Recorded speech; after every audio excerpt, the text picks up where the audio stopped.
Qu'est-ce que c'est que les médiévales? Qu'est-ce que c'est que les médiévales? C'est...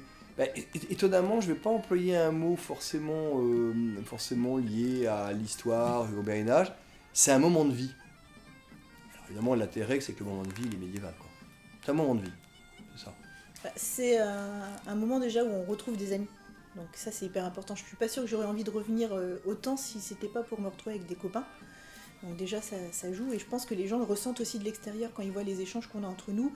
C'est pas des échanges surjoués d'acteurs parce que les scénarios sont pas écrits, c'est beaucoup d'improvisation, mais on sait jusqu'où on peut aller dans l'improvisation parce que c'est des copains en face.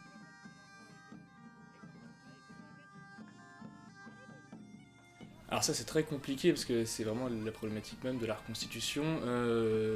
Déjà ce type de manifestation, la manière dont elle se rapproche, c'est avant tout par sa dimension matérielle, puisque la reconstitution elle se base sur la recréation de matériel, d'après des sources archéologiques, iconographiques, parfois des sources littéraires, et c'est vraiment par cette recréation du matériel qu'on essaye d'approcher une époque, on va dire, révolue, comme ici la toute fin du Moyen-Âge. Par contre, pour tout ce qui va concerner des éléments plus immatériels, ce qui fait notre spécificité à Crève-Cœur, puisqu'on fait de la reconstitution immersive avec un scénario, là on est plus dans l'interprétation, puisqu'on ne sait pas comment pense une personne de la seconde moitié du XVe siècle en Normandie, dans une petite société rurale, ça reste majoritairement quand même du domaine de l'interprétation. Donc la voie d'entrée, elle est matérielle, et le reste, j'ai envie de dire que c'est une expérimentation.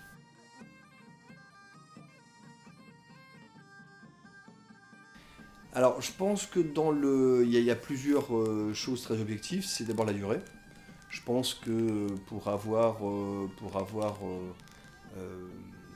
une connaissance relativement bonne, tout du moins l'équipe, de ce qui peut se passer comme moment de reconstitution ou de fête historique, je pense qu'on est probablement les plus longs en termes de durée. Alors ça, c'est pas une performance intéressante, la durée, on s'en moque. Sinon, ça permet justement ce moment de vie dont je parlais.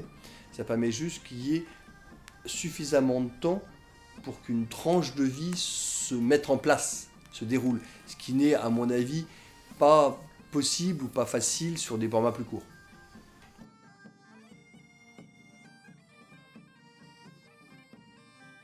Est-ce que ça peut contribuer véritablement à la connaissance? Il y a deux termes, c'est-à-dire que est-ce que les reconstituteurs en apprennent plus sur la période? Forcément oui, au fur et à mesure de leur recherche. Est-ce que le public en apprend plus sur la période? Oui, parce qu'il y a une optique de médiation, il découvre ce Moyen-Âge via cette animation qui n'a pas, comme une fête médiévale, qui n'est pas fictionnelle. Là, le cadre il est non fictionnel dans le sens où on essaie de montrer des choses dans une volonté historicisante. Donc de montrer un certain quotidien du Moyen-Âge. Après, est-ce que ça contribue à la connaissance générale du Moyen-Âge sur des termes universitaires? On est quand même loin d'une véritable recherche cadrée, et donc j'ai envie de dire qu'on est plus dans de la médiation, de la vulgarisation et de la découverte du Moyen-Âge que dans une véritable recherche de fond sur cette période.